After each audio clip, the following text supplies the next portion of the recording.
कथा प्रवाह में आज हम सुनेंगे पंचतंत्र की एक कहानी, दो विरोधियों में तीसरे का लाभ। मेरी यानी तृप्ति मालू की आवाज में। एक गांव में द्रोण नाम का एक निर्धन ब्राह्मण रहता था। वह अपनी जीविका भिक्षा मांगकर चलाता था।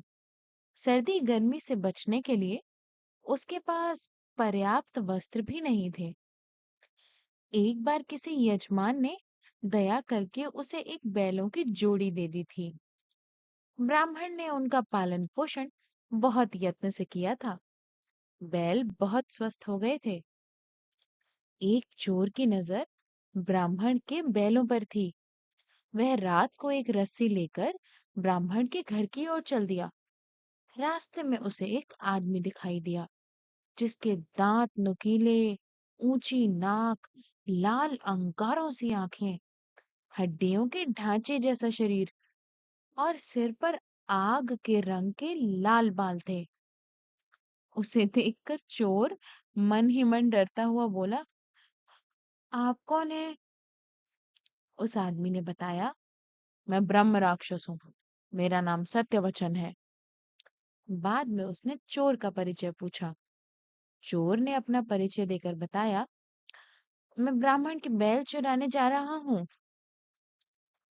उसकी बात सुनकर ब्रह्म राक्षस ने कहा, मित्र, मैं 6 दिन का भूखा हूँ।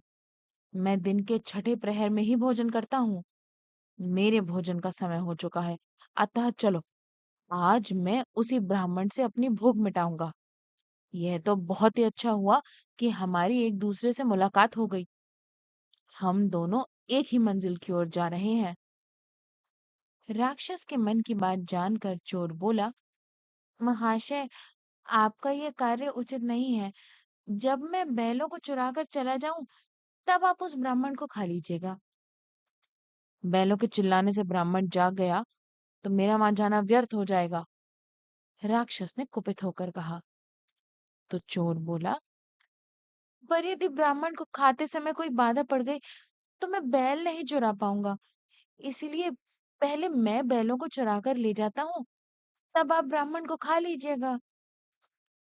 इस प्रकार वाद विवाद करते करते दोनों एक दूसरे के विरोधी हो गए। इस शोरगुल में ब्राह्मण जाग गया। ब्राह्मण को जागते देखकर चोर ने बोला, ये राक्षस तुमको खाना चाहता है। चोर की बात सुनकर राक्षस बोला, ब्राह्मण, यह चोर तुम्हारे बैलों को चुराना चाहता है।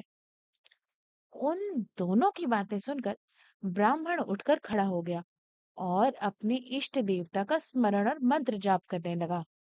ऐसा करते ही राक्षस वहां से भाग गया। बाद में ब्राह्मण ने लाठी उठाकर चोर को भगाया तो चोर अपने प्राण बचाने के लिए भाग गया। इस प्रकार दोनों के परस्पर विरोध के कारण ब्राह्मण के प्राण और बैलों की जोड़ी दोनों ही बच गए। इस कहानी का मूल है कि प्राय दो व्यक्तियों के आपसी कलह का लाभ तीसरा व्यक्ति उठा ही लेता है। तो यह थी पंचतंत्र की एक कहानी, दो विरोधियों में तीसरे का लाभ। मेरी यानी तृप्ति मालू की आवाज में।